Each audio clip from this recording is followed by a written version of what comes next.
Peace to the saints. Today we are talking about business, and you'll have to forgive me. There was no turnaround except that I could take a bio break. But here we are back after it. And this is one of my favorite segments. We're talking about building a financial foundation, providing for your future and your family's future. This is something that I know well. And we're not only going to give you clues as to how to create a strong business, but also clues on how to enjoy the process. That's one of the greatest challenges that I had when I was on my come up, was enjoying the process, because the process is littered with uncertainty, doubt, financial woes, and much else. And you forget, I'm in America. I'm in a developed country. I have every safety net possible, whether it's my family or the state, that is the government. So let's go ahead and talk about it. As I said, I didn't get to prepare my notes as I would like, but there are a number of things on my mind, and I have a couple reminders over here that I will utilize. One thing I would like to let everyone know is that if you are privileged enough, and if I end up doing it, over the next week, we're going through the Book of Dark Truth Summit, and we're polishing the slides that were used during the presentation. And we're also getting the best of the video footage that was captured, and we're going to release that to the persons who paid to attend the summit in person. For those of you who did not attend the summit, I may or may not make it available to you. Maybe not all of it. It depends, because as I said, there were some very sensitive topics covered. But there was one particular lecture that I think is hugely important for anyone who would go into business or consider themselves a business person. And the reason that lecture is so important is because it talked about the realities, the truth of how you take a business from ground zero all the way through success. You know, a lot of people leave out the truth when they're telling their come up story, because they want you to feel like they want to tell this story of I came from rags to riches. But if you check into Gary Vaynerchuk, you see like, you didn't come from rags to riches. You came from riches to riches. Or even in Donald Trump, you came from riches to riches. Now, granted, there's a major difference between 100 million and a billion, but there's very few people who can talk about rags to riches. And if you're actually starting at the ground floor, understanding how to actually leverage the limited resources you may feel you have, that's a different story. And that does take a different level of ruthlessness. I'm not going to lie to you. And for that reason, we have that session in the Book of Dark Truths. Now, what I want to talk about to you is a number of things. So first off, we're in the era of a distraction. So people are doing side hustles. They're in the gig economy. And as a part of the gig economy, they have a significant number of jobs and obligations, which means that they are distracted. What is going to make you wealthy will not be any of those gigs you're doing. It won't be your 9 to 5. It will be a money machine that you create, which could be a service, but more likely is a product. And that product will give you freedom in terms of time, and it will give you capital. Now, you need to be able to think and to be able to work on that product, which means to do that, you have to be able to cut back on expenses, number one. Number two, you should try to minimize the number of things that you're doing outside of that 9 to 5, which is earning you money, minimizing the things that take up your time, take up your ability to have mental space, reduce the number of things that stress you out. The idea of, okay, I have a job and then I have a side hustle, I have a number of gigs, that's going to ruin you. What you need is time. But before you need time, what you actually need is experience. So let me tell you this first. If you've never had experience in a startup company, in a new company, you should go get that. Why? Because it is priceless, free training. Because when you're in a young, early stage company, no matter what title you're hired under, inevitably, you're going to be invited into doing different forms of work. And a lazy person who has no vision, they're going to say, oh, that's not within my job title. A person with ambition is able to realize, okay, that's not within my job title, but I'd never get hired to do that in any other company. So I'm going to do it and learn the skill set. Important. Also, you're a little bit closer to product development. You're certainly closer to executive leadership and management. There's much to learn, and you get to see how all of these structures interact with one another. Let me give you guys a cheat code for getting things done, especially if you have a partner or a collaborator. I'm going to do that shortly. May I first acknowledge I think it's one person or two persons who have supported. Actually, it's one person. Shout out to Mr. That might be a woman. That looks like that's a woman. Shout out to Miss Liu supporting the work. Appreciate it. Writes peace to the saints. This may be a quick one. If folks don't support these, I do for your benefit. I'm actually, pretty well established, admittedly. So, number one, and if you have a company or a startup or an idea that you're working on, the smartest thing you can do is get some help. Whether it's unpaid or paid help, it's your wife, your mother, your little brother, your cousin, whoever's helping you, that's a good thing for you. And if it's paid help, fantastic. Obviously, unpaid is generally better, but you usually get what you paid for. The most important thing you can do is train them well. When you train someone well, it reduces the number of issues you're going to have later in the life of the company or in your experience with this person executing on their duties, all of which should lead to profit. The chief question that I always ask myself in business is, how much money does that make?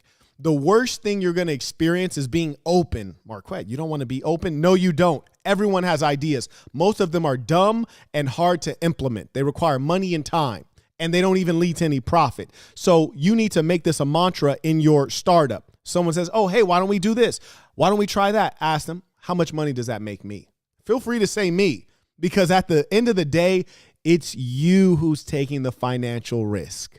They have to know when they want to pull something out, they're pulling that pound of flesh out of your body. When they get paid, you're pulling it out of your mouth to give to them. How much money does that make me? That's the number one golden question to ask the people that are working with you and collaborating with you. Number two, and this is to make them effective in getting across the finish line. And this is an experience that I had this morning with one of my collaborators, and I'm going to share this with him. It's one of the things that inspired me. This morning, he said, hey, Mr. Burton, here's a list of things that you need to do and, across different businesses that you're running, different activities you're engaged in. Here's all the things you need to do. Now, granted, I do like to take the bird's eye view, go through the list, see all the things. If there's anything glaring that's hugely important or hugely profitable, which is the same thing, I want to get on that first. There's a number of things on the list that they have moral force behind them, but no dollars. Like, for example, he said, oh, this thing is 2 months overdue. You said you would do this 2 months ago. Tune stood up, $19.99. PTTS taking notes. Thank you for sharing your knowledge. Absolutely. And if we have any moderators on, if they could share the Cash App and the PayPal so people can send in their questions using those methods as well. But he said, there's 2 months ago, you agreed to do this thing. Now, mind you, I agreed because I'm kind-hearted. Now, the difference between being in business or just being successful in business versus having like clout or popularity is if you're running a tech company, even if it's a successful multi-million-dollar tech company, no one's really bothering you, right? Like you don't have fan mail. You don't have people making significant demands of your time who are not in your company or in your family or your friend group. The challenge with clout or fame is that now you have people like flooding your inbox, right? So it just makes things a little bit harder. And in my case, I agreed to do something 2 months ago, which I fully intend to do, and doesn't make me a penny. It's just out of my, kindness. And usually that's why people who are wealthy, they use their money to be kind. They use philanthropy, the philanthropic dollar, because they don't have time. They're limited on that. He said, hey, you agreed to do this 2 months ago, and you should probably get this done. It's been 2 months. And then I looked at the list. I said, how much does that pay? Nothing at all. Okay, cool. So you get paid, right? You get paid to be here. Okay, fantastic. So your chief goal needs to be making sure that this ship stays afloat. You should focus, me and everyone within the company, on doing activities that pay. So you, if you're going to assist me, when you reshuffle that list, you reshuffle those things that don't pay toward the end, toward the bottom. If we get to them, we get to them. And let me tell you guys something about the ethics of a businessman versus the morality of a man or an employee or a peon. A businessman realizes that there's always going to be a list of things I don't get around to or I can't do, I don't have time to do. There will be things that remain undone and unfinished. I have to be comfortable with that, but never allow the things that are truly profitable and will advance my business to remain undone. You have to prioritize. Now understand this. So that thing that he had mentioned hadn't been done for 2 months, might be another 2 months. Put it at the end of the list. What's going to make us money today? What's going to open up things for the long term of this business? That was number one. Here's another thing. So once he showed me the list, I looked at the list. Then he mentioned this thing that doesn't make any money, which is fine. And that's due to my lack of training. That's due to me not training, right? Now, here's another thing. This is why I'm talking to you all, because I want to train him and also share something with you guys at the same time. So I said, what's the most important thing to get done? He says, these two things. So he tells me what the two things are. And I look at him. Those two things are important. And there was two challenges that occurred. Number one is that I tried to do both of the things, kind of going back and forth and in parallel, and then I didn't get either one done before my first meeting of the day. So I had the time to maybe get one of those things done. I tried to do both. I got neither of them done. What that teaches you is this. Remember, if you're going to be successful, you're going to be successful for your ability to manage people, including yourself. Boss University, I recommend it to everyone because it teaches you first to manage the self. If you can't manage the self, you can't do much. But as a boss, you have to be able to manage the self and manage others. So here's the first thing. Number one. Oh, we have the psychopath back in here. This is crazy. Give me a second. Let me block him.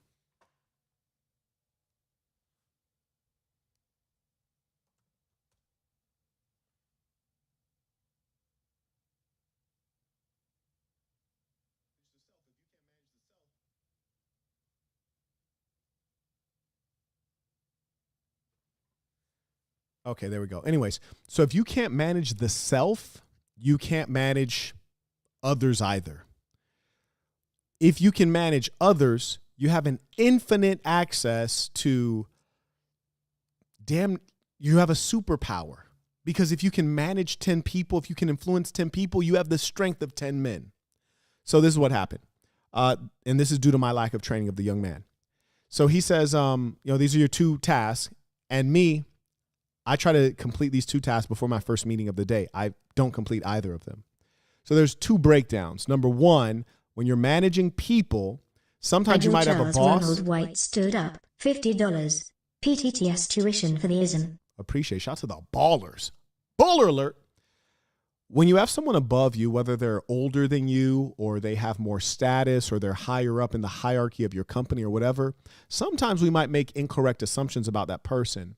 And I'm not speaking about myself in particular. I'm speaking generally. This is what I want you to understand. Number one, people who are on top, they're not globally talented. They're not talented and capable across the board. They're usually really, really, really good at like one, two, or three things. One, two, or three things. Really good at those things. They're a superhuman in those areas. In other areas, they're mediocre, they're average. And you have to be able to understand that, and that should impact the way you interact with that individual and the way you extract from them, the way you extract their talents. And usually when you're dealing with persons who are very high performers or they're high up in a hierarchy or they're a specialist, you want to dedicate more of their time to working on their specialty, right? So if you're working with Usher or you're working with a great songwriter, you don't want the songwriter to spend any time learning choreography. And you don't want, the other person who has this particular talent doing things outside of his area of expertise. So that's number one. Make sure that you can limit those things so you can milk the cow out of their best talent. So here's number one. He gave me two tasks that were my tasks that would benefit me. And I wanted to get both of them done. And I failed at both of them simultaneously. Well, what would have been the better thing to do? Well, the better thing is to spoon feed. You, of course, would spoon feed a dumb person because they're not very bright. They can't handle very much. But here's the magic, I guess the secret. You also spoon feed intelligent people because they too are human, especially males. Females can handle multiple things at once. Males are not very good at that. You might have someone who's productive and efficient, but you give them one thing at a time. And once they complete it, then you give them the next thing. Because in fact, no one can work on two things at once. So there's no logic to giving them two things except that you would put more of a psychological burden on them and make it more likely that they can fail at more things at the same time. So anyways, I failed at completing both of those tasks. And then I went into my meeting and then my day was booked with meetings. And then I did 3 live sessions and still haven't completed those 2 tasks. So number one thing is in the morning, let me know what the full scope of tasks are so that we can both agree on what's the most important thing and what's the most important thing in business, the thing that makes you the most money. And there's two ways to categorize that, depending on your financial context and the financial context of the business. It's either A, what's the quickest dollar? How do I get the money in the door the fastest? Or B, what's the biggest dollar? Might take 2 months, but we can close a $100,000 contract. Let's work on that now. Sometimes you can't pursue the 2-month $100,000 contract because you don't have enough runway. You're going to run out of money before that, and you're going to go out of business before that. So then you realize that it's about the quickest dollar. Let's work on the quickest dollar. You have to know that in advance. So major lesson, number 1, always take the bird's eye view, figure out what's everything that's on the list. Reshuffle the list so that it's in order of what's most important, whether it's what's the quickest dollar or what's the biggest dollar. Always keeping an eye to the long term of your business, because you're not going to die tomorrow. Then once you get that done, figure out what's the most immediate next task to do. Once we've defined that, and that should be a task that pays, figure out who has the unique expertise or talent to excel at this task and get it done. Your most talented people whose skills and abilities can bring profit, you should make them use those skills and abilities and not have them do anything else. Okay. Now we understand that. I'll go ahead and take a pause for the cause, take some questions, comments before I carry on. Shout out to Rodney. He writes, hilarious saint. I'm the one who grabs the towels and tissues from the hotel as well. Bro, I'm trying to tell you. I'm embracing the thrifty lifestyle, even though I'm not short on cash. Thank you. And that's the most important thing you can do. And I tell you what, it'll teach you a lot about a woman. When you're around a woman and she's not also trying to save money, you're going to suffer because she will never know what you are holding or what you are not holding financially. And if you take the Book of Dark Truths Summit, I highly recommend you get this information. It'll tell you how to manage that. That's a very delicate thing. And a lot of what you hear popularly is foolish and will lead you to destruction. But the fact is, it's very easy to spend money and also be unaware of what it costs. For example, if I take a woman out on a date in Las Vegas, say I go pick her up in my car. So I go pick her up, and then we're going to go and watch a boxing match. So then we drive to the venue, we valet. I don't receive a bill at that moment. She doesn't see a bill. So we valet. Okay, great. It's during an event. Okay. So then we go to the event. I bought the tickets. She doesn't know what the tickets cost. So then we go into the event. We got great seats. She's happy.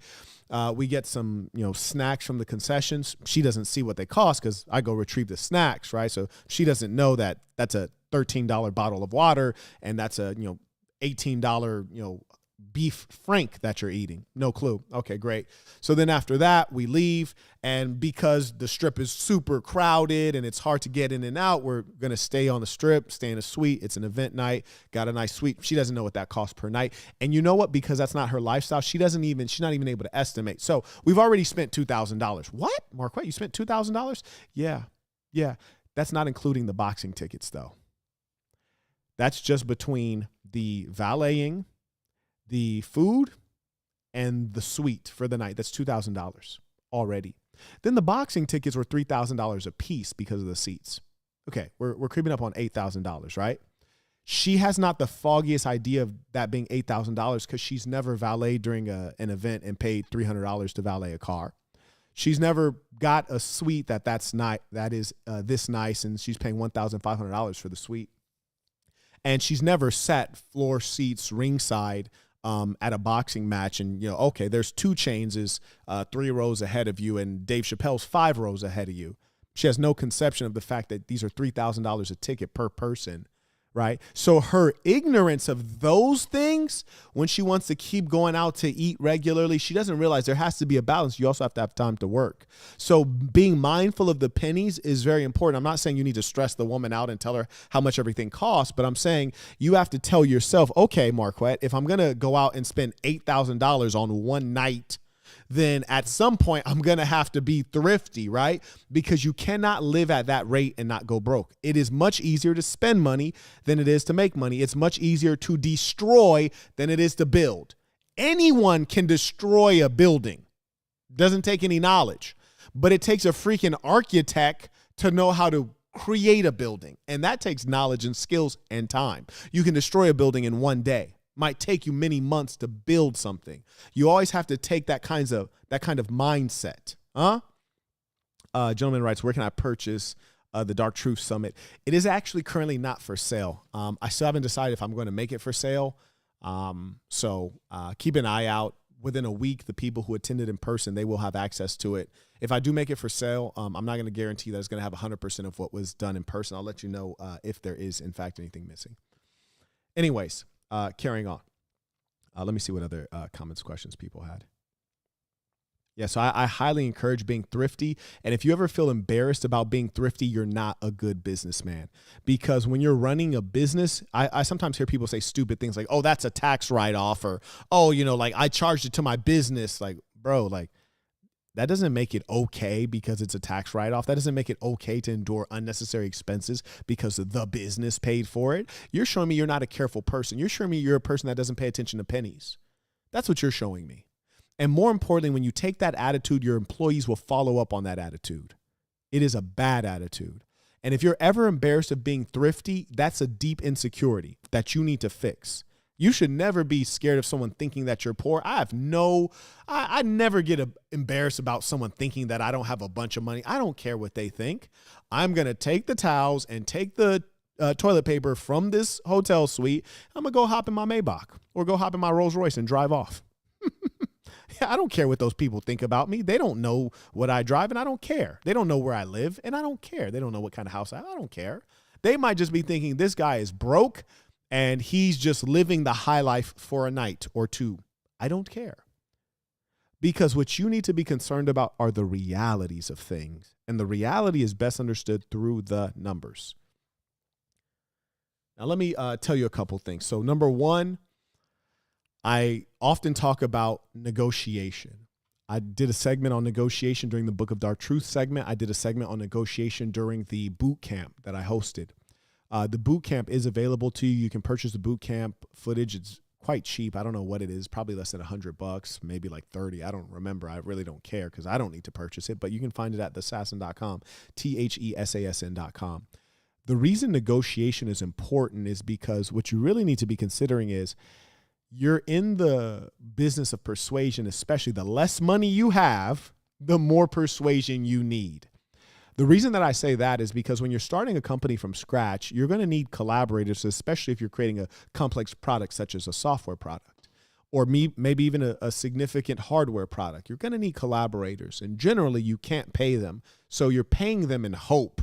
You're paying them in dreams. You're paying them in possibilities. If you do not know how to persuade, if you do not know how to negotiate, you are going to lose and you're going to suffer. It's number one. So being able to persuade is critical. Having self-belief and being able to convey that is absolutely important. Then the other piece is negotiation, which is how do I get my outcome?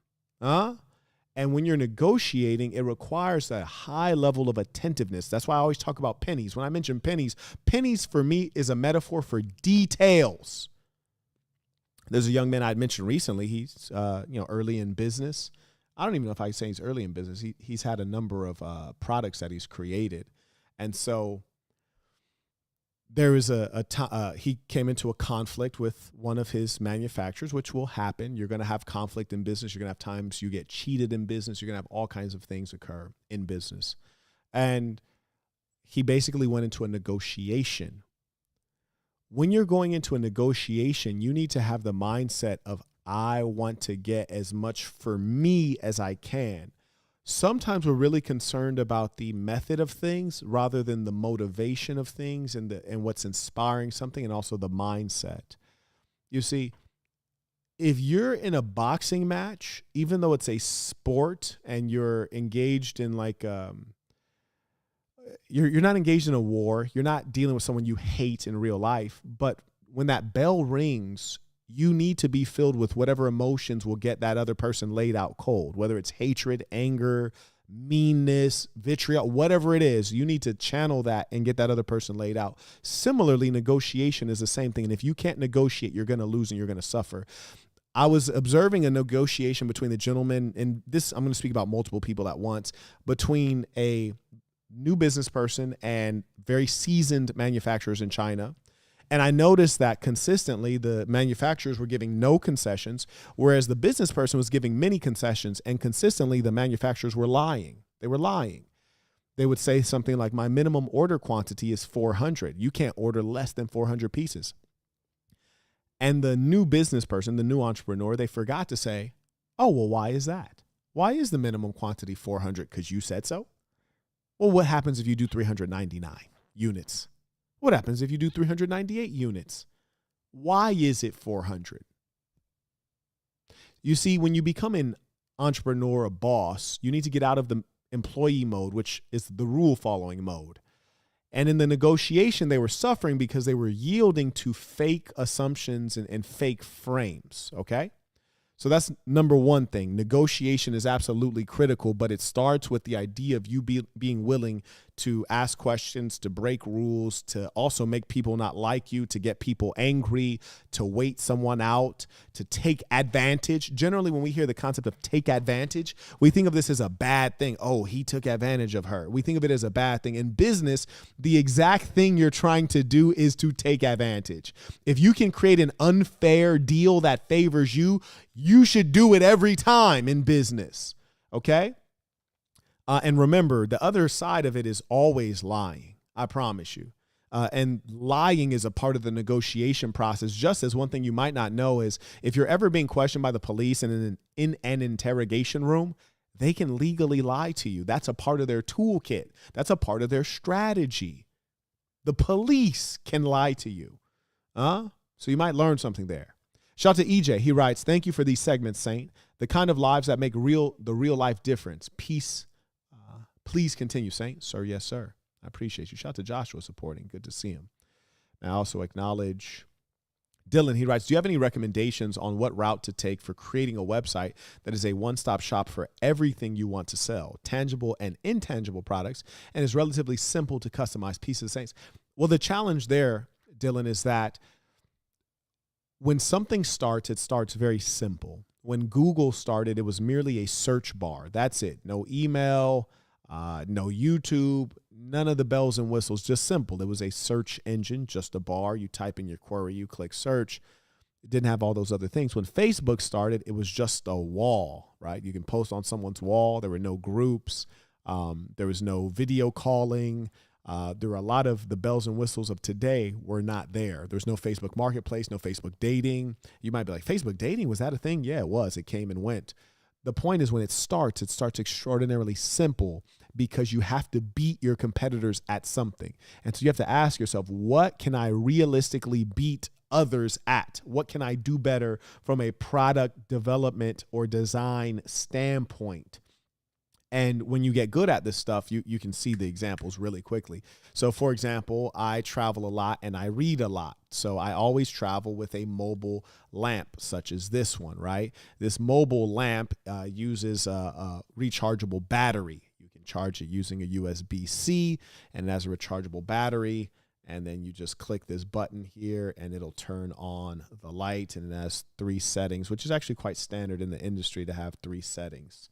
So the question is, well, what's wrong with this product? Well, quite a bit is wrong with this product. Number one, it's a mobile light. Why the hell is it so big? That's strike one from a product development standpoint. Number two, it turns out that the moment you put this freaking thing in your suitcase, something is going to hit this and it's going to accidentally turn on your light. It would be much better if you had a switch that you slide to the left or right and it took a couple pounds of force to do so. Otherwise, every time you arrive at your destination and you open up this sucker, it's always discharged.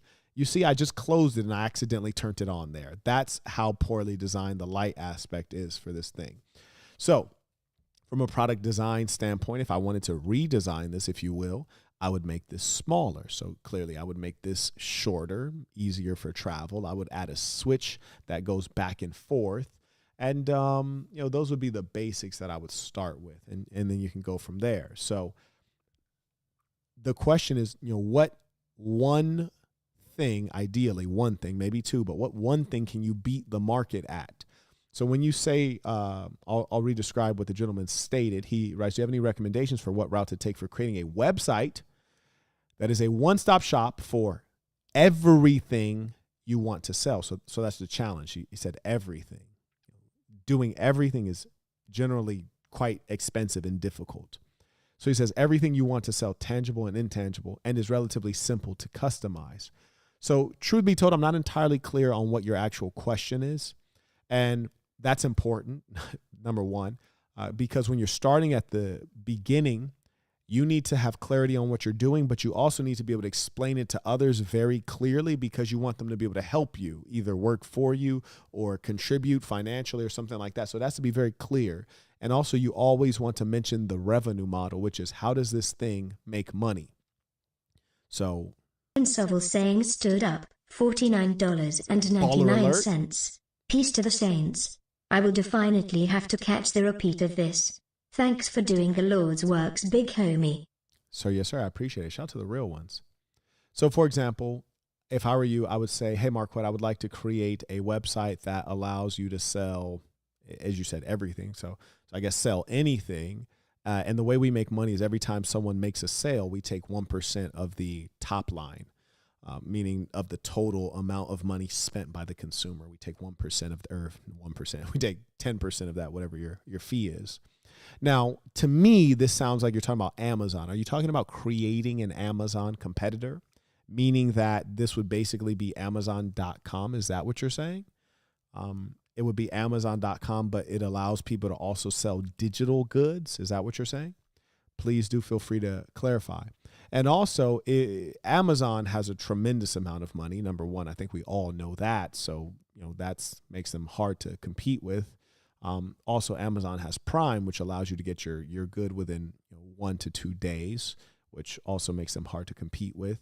They have extraordinary levels of technology and sophistication. So the question is, what can you beat Amazon at today? There's obviously some things that they're going to fall short on or not be good at. And as a business person, you have to ask yourself, what am I better at than Amazon? Or what can I be better at than Amazon? Or what can I do differently than Amazon? So for example, one thing I like that you said tangible and intangible. I've never bought anything intangible on Amazon. Maybe they have it. I don't think they do. But even if they do, they don't market it very well. So what if you created the Amazon of intangible products?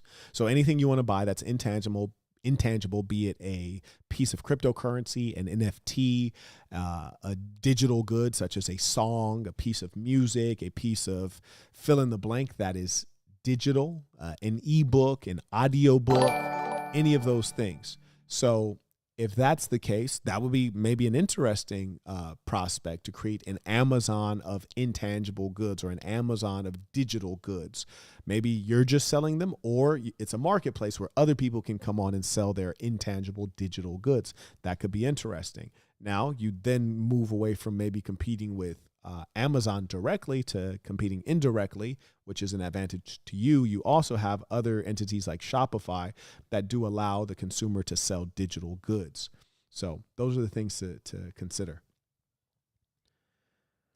May I also acknowledge T supporting the work via Cashapp. Shout out to Ishmael. He writes, "Peace to Saints. Is there anything I can improve on to be looks like he came right back, better choice for someone who needs a videographer?" So he said someone. So if you're talking about me, obviously I have specific requirements. If you're talking about someone, I think it depends. I would have to speculate on what someone wants. I know you said you kind of like maybe live in a more marginal place. So if that's the case, then generally videographers people want on site. So you'd probably get more gigs if you lived closer to a larger city. That's number one. In terms of what I want quick, like high levels of urgency, tremendous levels of flexibility, and then I'm thrifty, so I want someone who's going to be mindful of my cost. Shout out to Vilkin. He sent him by Cash App. He writes, "Support the work. Was thinking of making a water filter product and affordable for college students, or just any product targeting college students that's affordable. What do you think about this product idea, Saint?" That I'm glad you mentioned that, Vilkin, because here's another very critical thing in business: target audience. So I see Dylan in the chat. He writes, "You gave me an idea, Saint. Thank you." Bro, you actually have really good ideas. I remember you had that idea about the socks that I thought was like a really good idea, except it's like maybe easy to duplicate, but still a very good idea. And I love the way you were thinking about that. So I'll never forget that one. Anyways, Vilkin writes, he wants to sell to college students. Well, I'm going to give the chat a moment to tell me why that's not a good idea. Why is it not a good idea to create a product designed around selling to college students? Give the chat some time to explain that. You see, I'm engaging the classroom. I want you to use your freaking brain. That's the problem. You guys don't use your brains enough. When I say you guys, I mean all of us. We go to sleep mode too damn often.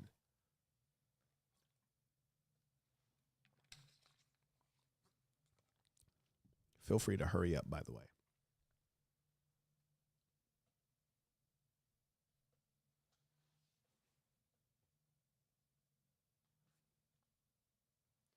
Thank you. They're illiquid. They are illiquid. They don't have money. The worst thing to do is to go into a market where you're selling to a consumer that is illiquid or has to go through a long process to get approved, or where it's hard to figure out who's the boss or who holds the purse strings. So you're creating a product for college students, and historically, college students don't have a lot of money. That's like saying, hey, Marquette, I want to create a product for homeless people.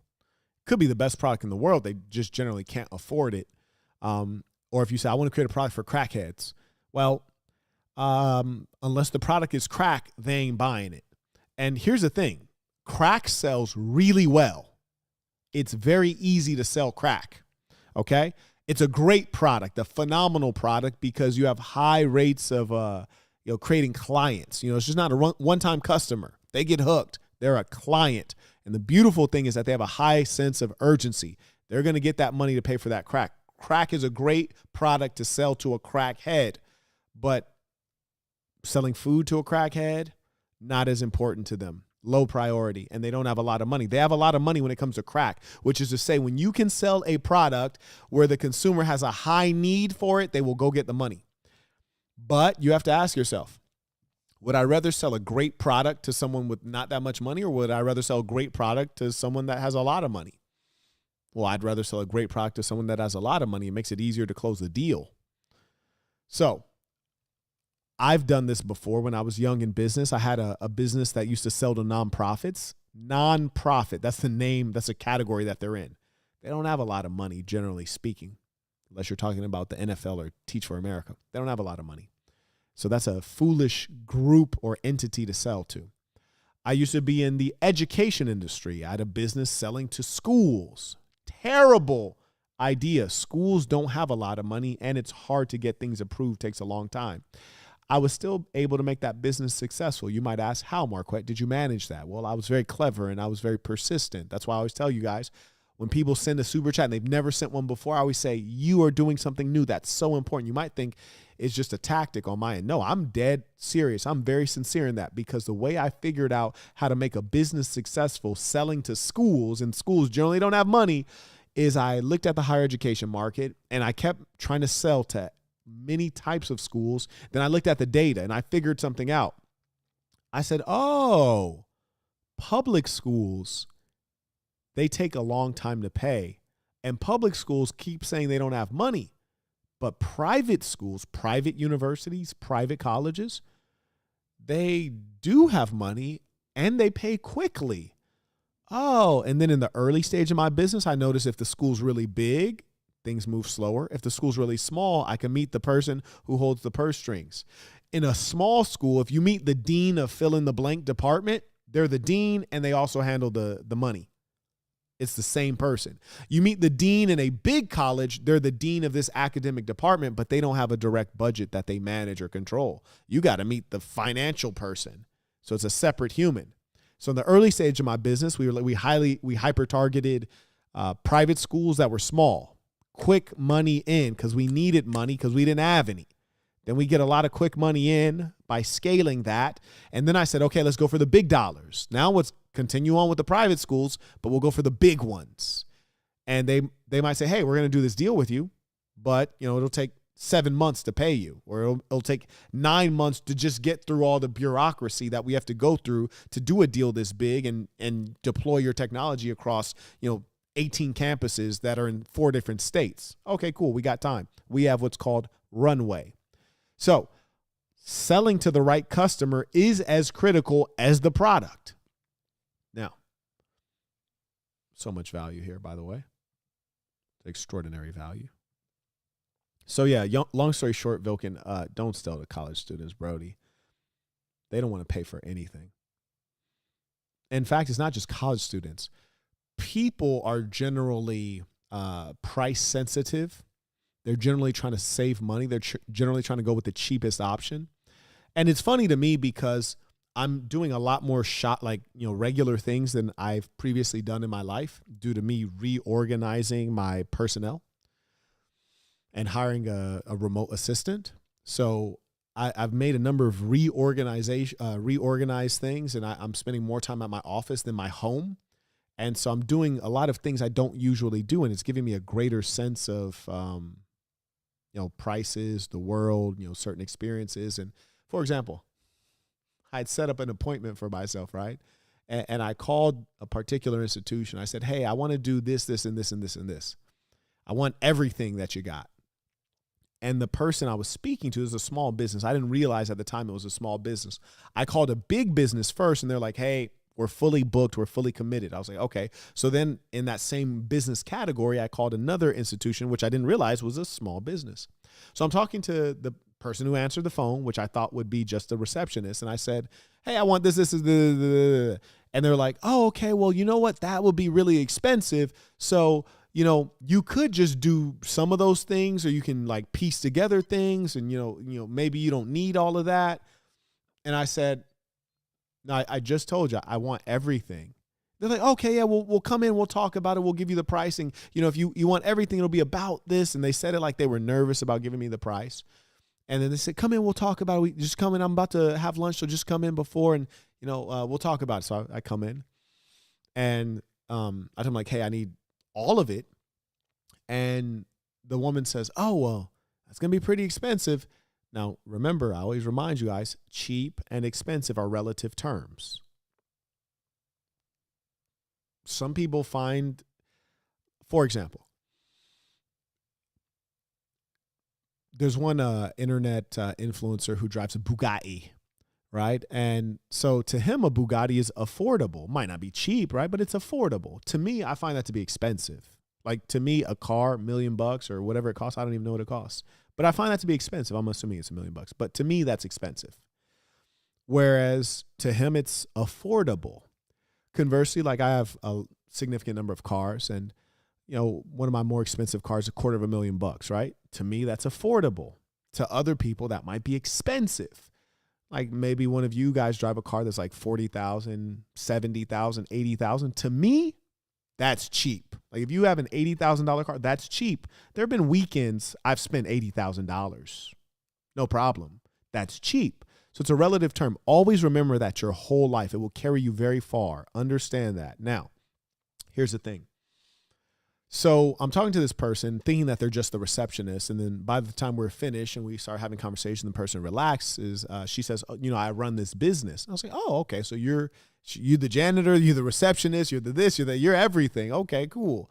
And then I realized the way we were having that conversation when I called in, that was more of a sales conversation on her part. And because she's the boss, she's able to manipulate prices. She's also able to assess the customer. And I realized she was interacting with me based on her typical experience with the customer, which is that if they say, hey, I want all of these things, then she knows once she gives them the price, they're going to have what's called sticker shock. Sticker shock. They're shocked at the price being so high. So she was adjusting around anticipating sticker shock, which was not the case for me. My true concern was not price.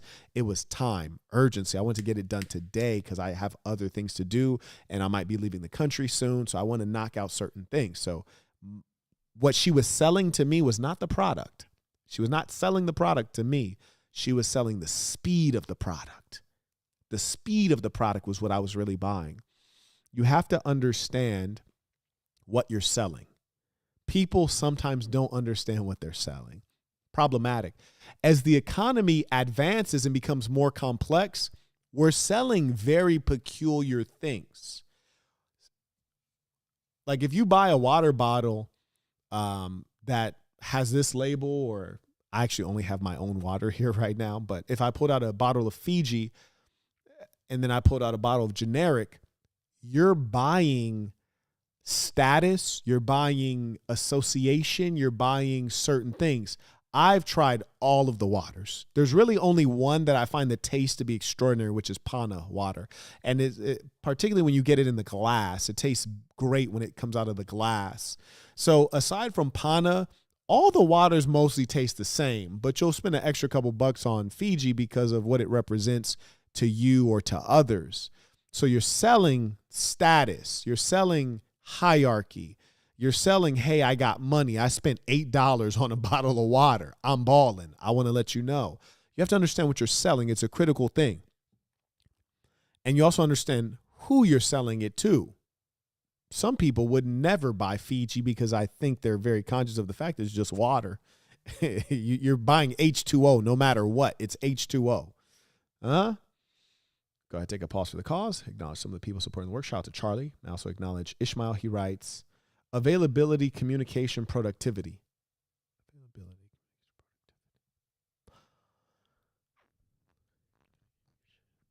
Yeah, and urgency. Urgency is very important. I think that I say urgency a lot. Shout out to Charlie. He writes, thanks for offering food for the mind. Yes, sir. And thank you for always supporting. Shout out to Ishmael. He writes, anything you noticed. Alignment. It's important to have alignment, and also in the midst of being urgent, you have to make sure that there's alignment and consistency, because if someone's ever unfamiliar with you, they're always waiting for a reason to pull out of a deal. This is one thing I learned during fundraising. And I don't mean fundraising like nonprofits, which is to say like you're begging for freaking money. I'm talking about fundraising at the high level in a corporation where you're like, look, this business is doing phenomenal. Little Jimmy stood up, $19.99. I joined a big corporation recently and I don't feel like the same guy I was when I was working at a smaller company in a bigger role. I need some words of inspiration/tough love from you, big homie. Oh, Lil Jimmy. I think in Boss University I talk about this. So if you already have Boss University, go back through it. And everyone who has Boss University, I don't care if you're doing well or struggling, go back through it. Excuse me. There's so many gems there that will carry you forward. But let me tell you this in short, Lil Jimmy. Everyone's pretending. Everyone's faking. So you should never feel like you're inferior to anyone, or feel like they have an advantage over you. Everyone's faking. Maybe out of 100 people you see, maybe one might be real. Might be the real deal. So what I'm telling you is that Napoleon Bonaparte had a wife that cheated on him and used to talk and gossip about him and share his letters with her friends and embarrass him. He was also the Emperor of France. Very few people are what they appear to be. So it is the extraordinary man that knows all men are ordinary. So go for it like a fearless lunatic and win, and be thankful that you're in a bigger pond. You see, it's nothing to be the big dog in your small town. Go to New York, become the big dog. Go to China, become the big dog. That's what it's about. Make a go at life. And so you're in a good position. You're in the right place. Thank you for sharing that with everyone. Now, back to what I was talking about with Ishmael. So anyways, when you're putting together a deal, the other party is looking for any reason to pull out of the deal. Marquette, what are you talking about? So say you're raising millions of bucks for a Series A round of financing for your corporation. And it's not because you need the money. It's because you want the money. Here's the difference. You're raising a Series A. You want the money.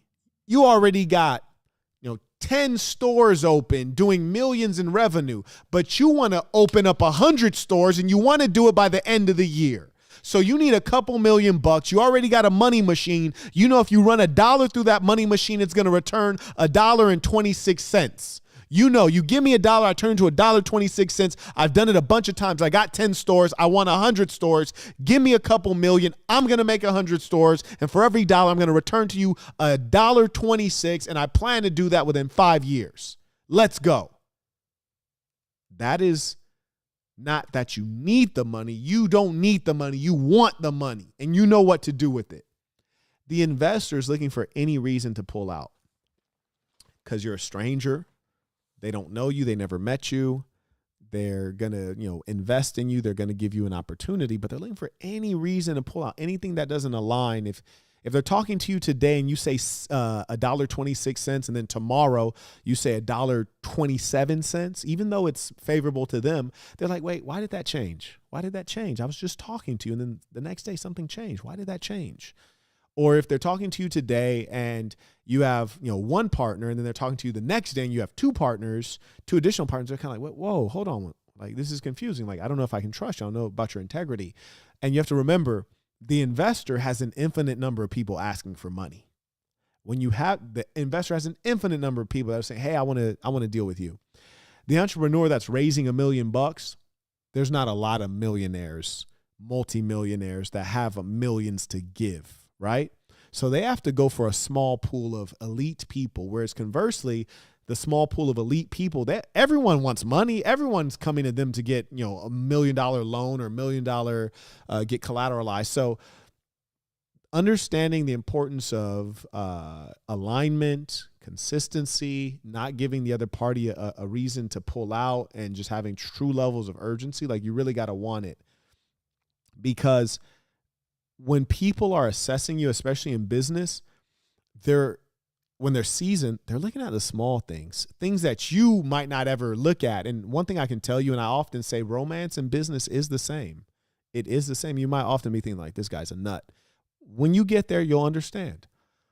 Anytime I look at me dealing with a female and there's a breakdown, I cut it off straight away. If it's a breakdown early on, I cut it off. Why?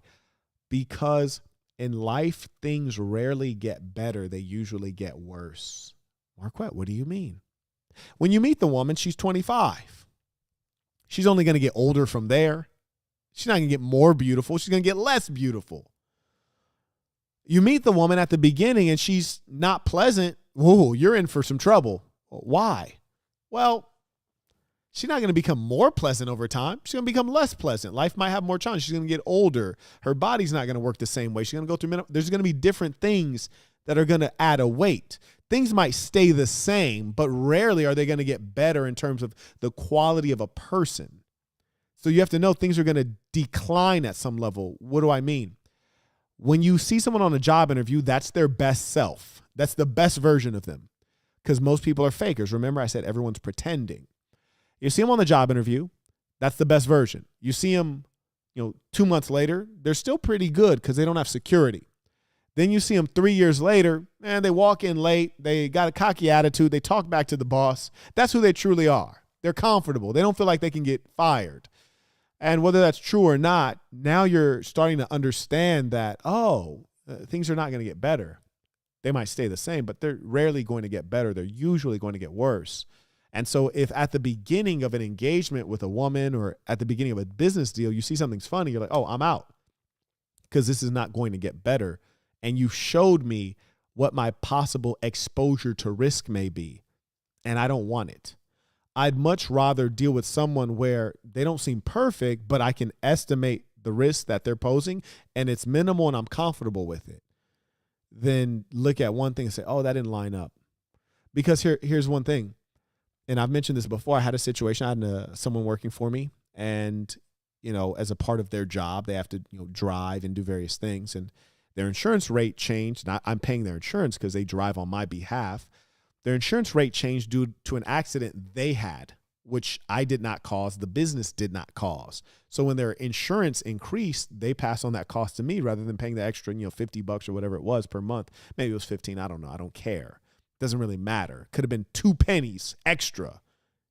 I'm not paying an extra 2 pennies. I don't care what our relationship is. I don't care how long we go back. I don't care if your mom died. I don't care any of that. This is business. This is not personal.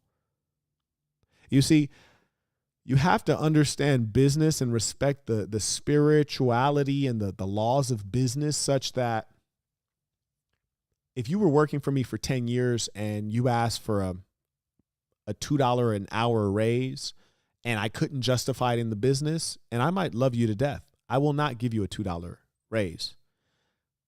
But on a personal level, like outside of business, on a personal level, I might turn around and give you a personal loan from Marquette Devon Bird. Like, here, man, here's $1,000. When you can get it back to me, get it back to me. Don't worry about it. It's a personal loan from me, the individual, to you, an individual I love and respect as a friend or as a family member.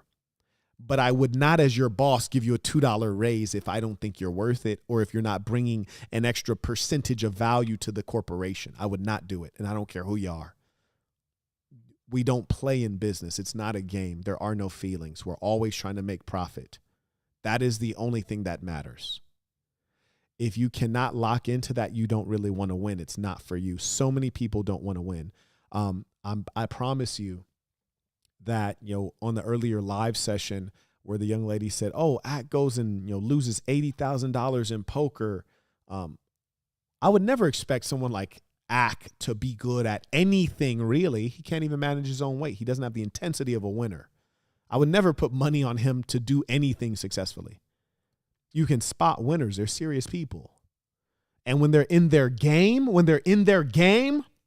you can tell that things are different. For example, there was a time Kobe was playing on the Olympic team. Paul Gasol, a Spanish player, was on the Lakers with Kobe. So during their regular professional season, they are teammates. And when they went to the Olympics, they're now playing to represent their country. And then Kobe, and you may have heard this story, Kobe told LeBron and some others, hey, first play of the game, I'm going to run straight through Paul Gasol's chest and run him over into the ground. And they're all like, bro, what? Like, it's not even that serious. You're wilding. First play of the game, boom, runs him over, lays him out. And then Paul's looking at Kobe like, bro, what the fuck? And everybody's looking at him like, whoa, he really did that. Why? Because it's about winning now. And now you're not on my team. You're on the other team, which means that you got to fall. If you don't have that kind of intensity, you're not ready to win. That's one reason I say if you went through Boston University, go back through it. Keep that intensity there. Another thing I want to remind you guys, especially with the red pill, people are like, oh, they're RP. RP is nonsense. You're never going to be sharp unless you're around men who are sharp and are constantly hustling and they're going through challenges and you're overhearing what their solution was and what their folly was. That's what's going to make you perform. You got to have those reminders. Shout out to Kyle with the baller alert. He writes, supporting the work, killing it out here. I appreciate that. I also acknowledge Tia with the baller alert as well. She writes, for your stamina, piece of the saints. You don't know nothing about my stamina. I really got, though, low key. Quit playing with me. Shout out to Ishmael. He writes, what could I do at this moment to show my urgency? I think it's, look for different opportunities. Another thing I want to remind you guys in business is that, and I say this as well in life, which is that no one person and no one moment matters that much, and just add on no one opportunity. The worst thing you can do is, pin your hopes on one thing, one person, one opportunity, because you will be disappointed. I promise you, you will be disappointed. There's just no doubt about it. And I remember when I was running a corporation that was in the B2B space, we always had to have like 10 sales like that were almost about to close at the same time. So we had to keep that funnel full. And here's the funny part. You got 10 deals that are all about to close. Only 2 or 3 ever close, right? You start with 100, you push them through. By the time you get to that part where they're about to close, they're about to sign and pay, maybe 5 of them sign, maybe only 3 of them pay. That's life. That's business. You started with 100. You ended up getting 3 into the net. 5 signed the contract. They signed the damn contract. They agreed to pay. Only 3 paid. That's life. Now, you'd be a fool if you were in a situation wherein you pinned your business's hopes and the lifeblood of your business, which is money, on one deal. No, you have to have many deals, many options, many prospects. That's what it's about. Shout out to Numinous Propensity, whom I believe holds the record for Super Chats, by the way. I believe it was $1,111. That is the record currently. He actually took down a long-standing record that was $700 before that, and that was John Easton. Shout out to, these are the kind of things that I like, because when I'm going into anything, I'm always asking myself, who's the best? Who's the greatest? And I want to destroy them. I want to beat them, or I want to learn from them and then destroy them and beat them. Like earlier you would have, and this is the mind of a winner, a true winner, which is a competitor. You have to be a competitor if you're going to be a winner. Earlier, someone said, hey, Sean Strickland for president, Marquette, you can be the secretary of this or the vice president. Whoa, bro, knock it the fuck off. I'm the big dog. Nothing else is acceptable. Don't you ever fucking put me under anyone, especially not a Sean Strickland. Get the fuck out of here. Now, if it comes to MMA, yeah, he'd probably win, but I don't do MMA. I stay in my lane, but in my lane, I win. I only get in my lane because I can win at it, okay? Don't ever put me under anything. I'm not comfortable like that. That's not good for me. I'm the number 1 guy. I'm not the 2 guy. I'm not the 3 guy. I'm not the fucking 4 guy, okay? I don't play games. I can't be the number 1. That's what you got to be on, okay? Don't you ever let anybody put you less than the 1 guy. Go into the game you can win at. Don't let these people out here bullshit you. They will. If they can put you at 2, 3, 4, 5, they will. If they can put you at the bottom, they will. If they can keep you starving, they will. If they can cheat you, they will. That's the real world that we live in. Anyone telling you different is a fucking idiot or a liar. They're either actually dumb, which is common, or they're a liar on purpose. Yeah, people will tell you lies so you can't compete with them. That's the truth. Homie said you could be under Sean Strickland. Give me a break, Brody. Give me a break. Anyways, and that wasn't even him being disrespectful. I think he thought that was a compliment. To me, that's not a compliment. No, that's not a compliment to me.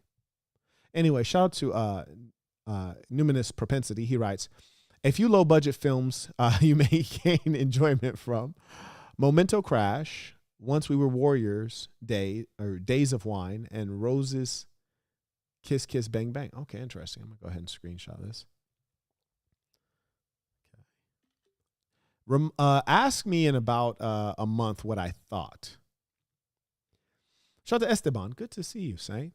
He writes, learn more from you than all my years in school. Yeah, bro. Because what people don't realize, and, you know, shout out to teachers. They're lovely people. They really are saints. But the truth of the matter is, generally speaking, teachers are not the like masters of whatever that discipline is. Like, for example, if you're a mathematics teacher, you probably are a lot better at math than the student for sure. But if you were the best at math, you'd never become a math teacher. You'd probably go into currency speculating, or you'd go into investment banking and make a shit ton more money, right? So like, why would you go and become a high school math teacher or even a college professor in mathematics when you can become an investment banker and make $100 million? Like, why the fuck would you do that? So we think our teachers are like phenomenal, which they're kind people. They're saintly in nature, but they're not the best. You know, like if you were the best at fill in the blank, you'd go and make the big bucks. That's just human nature. There's no gorgeous woman that's like, look, I'm going to be with this guy who's broke and ugly. Like, God damn, he got to have something, right? Like, if you're a gorgeous woman, you're like, you ain't going to be broke and ugly. You might be broke, but you're going to be good looking. Or you might be ugly, but you're going to be balling. But they're not going to take an L on both cases, right? That's just not how human beings operate. So generally, when you're dealing with the teacher, you're dealing with the person who is not, you know, that they're not one who displays excellence in that given discipline. Shout out to Jose supporting the work. Appreciate you. May I also acknowledge Jonathan. He writes, finance topics are my favorite. Peace of Saints. Indeed, my favorite as well. Shout out to Michael. He writes, tuition, alignment, consistency, successful habits. Yes. And being around the right people, being around intelligent people is like reading books. And people tend to like act like reading books is it's like it's weird. They assign weird things. So when it's not about the practice of reading a book, it's about the knowledge. So if you can find the knowledge in a quicker way, you know, feel free. If you can find a way to make the knowledge stick to your ribs, feel free. It's just that most times you can't talk to Benjamin Franklin, but you can read his book. So that's where reading becomes, more important.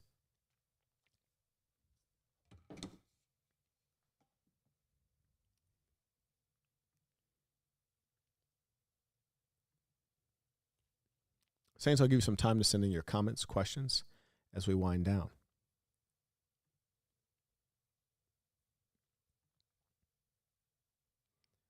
I'll shout out to Matthew. He sends in his question. He writes, can you please review and offer advice on my resume, which I've attached to this email?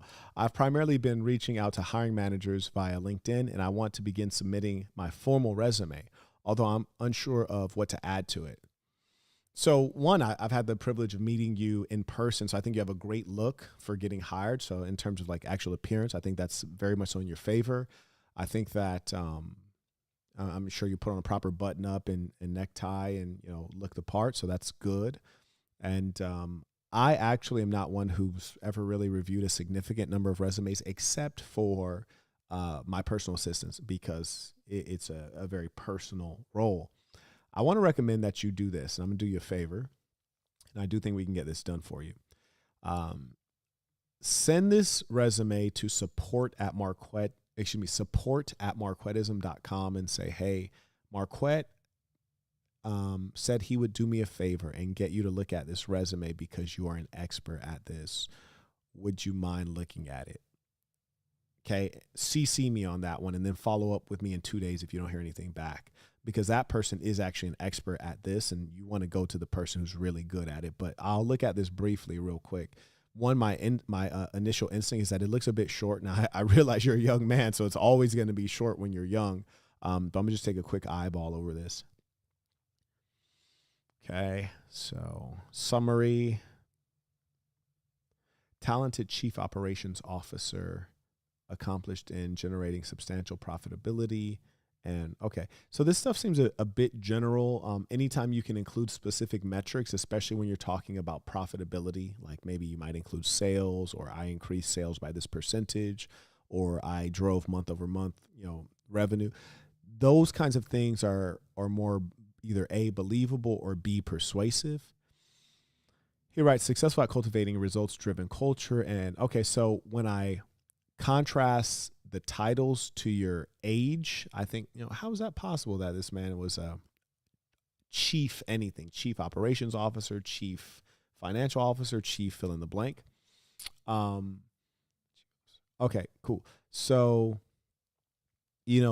that's going to be questioned initially, but I think you can work this out. And we really want to look at what the specific job titles are that you're applying to. But yeah, we can make sure you got something good. And also whatever university you might be currently associated with, definitely there's a career center, and for sure send it over to them, and also ask what connections they have, because they should have some connections theoretically. Thank you for your question. Shout out to Hugo. He writes, thank you for the education. I'm 19 years old in college studying electrical engineering. That's a good discipline. Since I was in high school, I've been struggling to be happy and enjoy life. Oh, that's not good. Do you think that what is needed is a change of perspective or a radical change? Well, probably so here's a challenge. When you institute a radical change, having consistency with the new thing is the hard part. So I think radical change is phenomenal, but pick one, right? One thing, change the one thing. So you have to go through and ask yourself, what is the one thing that's going to give me a bigger outcome? I'll give you an example for me. People might think that I buy a Rolls Royce or buy a Maybach to have like a big name car. But here's the truth of why I buy those particular cars. This is the truth. The truth is, for so many years, especially when I was on my come up, I would go into the office and work like 13 hours straight indoors. And it's just like I didn't get any sunlight. I didn't get any fresh air. I didn't get any level of interaction. I didn't really get to see other people unless it was like the people working under me or working with me, depending at the age. And the reason that I get the Rolls Royce or the Maybach is because they have the tray tables that can fold out, and you can do work on the tray tables. And in the case of the Maybach, it has Wi-Fi like Starbucks, right? So your car itself has a Wi-Fi hotspot. So now I can just pull up my car to fill in the blank place, get fresh air, open the panoramic roof, sunlight, fresh air, fold out the table, which is like a full workspace. There's actually two tables right on both sides. And I can work from the back of my car comfortably.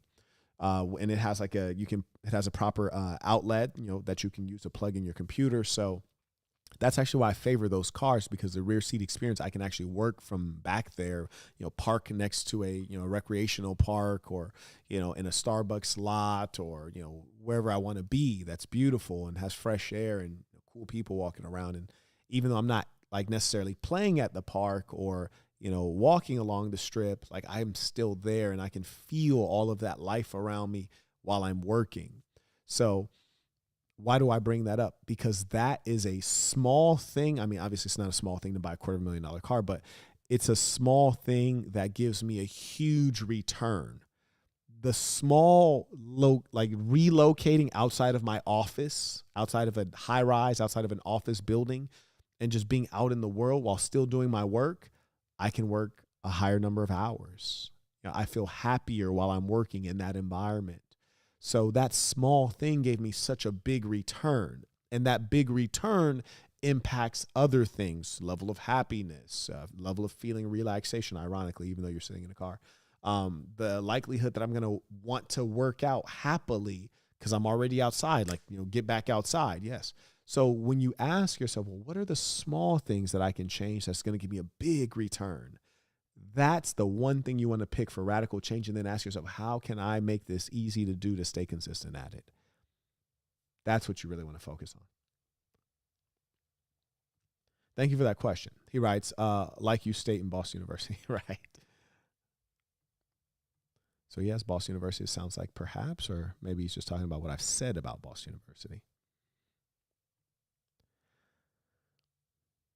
And I got to stop making promises and doing favors. I'm already limited on time. I forget, but we're going to get that done for you, Matthew. Absolutely. So email support@marquettism.com.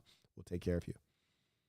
Okay. I also got an urgent message. If you guys would allow me a second, I'm making a custom table, and curiously, the table maker, they actually want my input on all of the small details. So let me just take a look at what they're saying. Okay, cool. I think I'm caught up there. Great. Fantastic. And that's another thing that I did because I think it'll have a big impact for me is I'm putting a dining table into Assassin headquarters so I can host some more meals. Although I've actually been thinking about it, I was like, okay, maybe we should actually go out to meals, places where there's a lot of foot traffic. We can engage socially with other people, but who knows? Anyways, you got to think through these things. And let me give you some good advice, actually.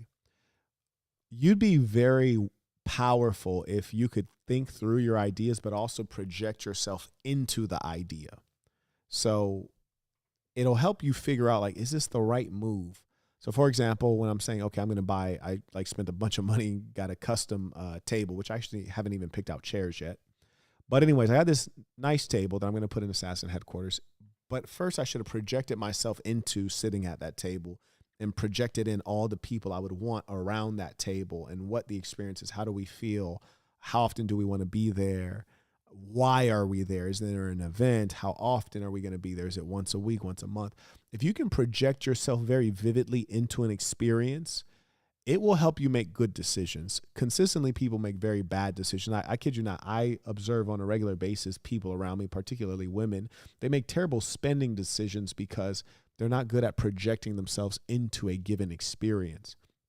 I can't tell you how many women are overweight and they're like, okay, well, I'm going to buy a Peloton bike and I'm going to buy, this exercise thing and this exercise equipment, and none of it gets used. They haven't been realistic with themselves. Shout out to Jordan. Looks like he just became a member at thesassin.com. That's THESASN.com. Now, also acknowledge The Empire. He writes, can you explain finding your lane? Yes, in Boston University, we talk about this kind of thing, which is like asking yourself, well, what am I good at? And, making a study of that. Well, that's your lane. So it's either what you are certain that you're good at, or more intelligently, what others have told you on a consistent basis that you're excellent at. Not people who are, your mother, your father, your brother, or they're related to you, but people who don't know you from Adam, don't care anything about you. And they have consistently told you, like, hey, you do this, like, you got it. I'll give you an example for myself. Two things that I know that, I could probably make $1 at that. Consistently, people always say, you're the best public speaker I've ever heard. You really know how to talk. You can captivate an audience. Okay, I can probably make $1 at that.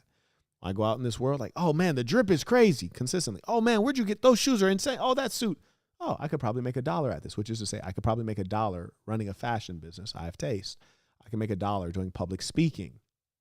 I'm good at it per other people on a consistent basis. So if you are a listener, that will help you assess what you can apply your skill set to.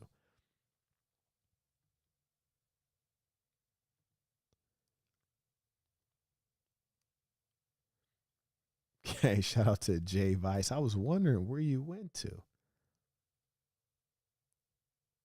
Wait, did you already? Let me see where we left off. Okay, he's back at it. Okay, very good. Awesome. Yeah, Jay Vice, let's get this done, bro. I think this can be an interesting product. I think it'd be cool.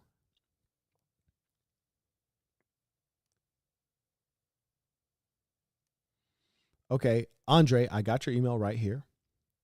And so what I want you to do is reply to me. Actually, I'm just going to do this for you right now. I'm going to CC support at marquettism.com for you. Great. Send that off. Great. So you should, if you don't hear back from support at marquettism.com within 24 hours, go ahead and follow up with them. They'll make sure that you're taken care of. Shout out to Hugo. He writes, I do have Boston University. I appreciate the advice. I will definitely start small or with the basics when seeking improving my life and mentality. Thank you, Mr. Burton. Absolutely. Okay. So that piece that he had asked me about, he did get from Boston University. That makes perfect sense. Very good.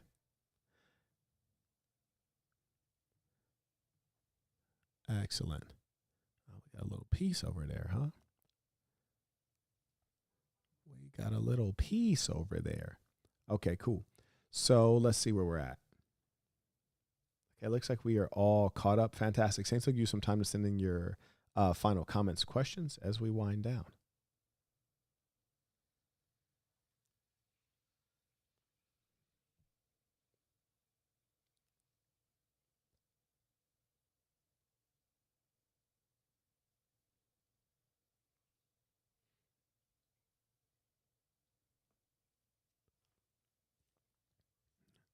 Shout out to Starboy5. It looks like he's trying to troll, but he's a touch too poor to troll. Starboy5, I will give you some advice because it's actually a great time to troll, really, because we have text to speech on. So if you come in at the $15 or higher level, it'll read out your super chat no matter what. So even if you're trolling or being insulting, it'll read it out for you. So if you scrape together $15 and you would like to ask, what's an NFT, or can you create an NFT from the command line, it'll actually just read it out. So I advise you get together your $15 and then you can upgrade your trolling game. I mean, to me, that would be a gold mine for trolls, but it just strangely, consistently, we find that trolls are broke. It's just strange how that always works out like that. It's so strange. And that's why I tell you guys, there's like a spirituality to business. There's a spirituality to money. Like you can assess some aspects of people's personality when they've earned their own money. And people who don't have any money, especially in a place like America in the West, you can also assess certain things about their character in like lapses or flaws or inconsistency, and that they're able to stay in that position in a place called the land of opportunity. So anyways, I invite Starboy to upgrade his troll game. And I think we all look forward to that entertainment. But until then, ladies and saints, let us end this with our tradition, the Creed of the Assassin. Repeat after me with full conviction, knowing this is true of you. The Creed of the Assassin. I am going to be who I truly am because I am remarkable. And I'm going to strive every moment to show the greatest part of who I am. Until next time, peace of the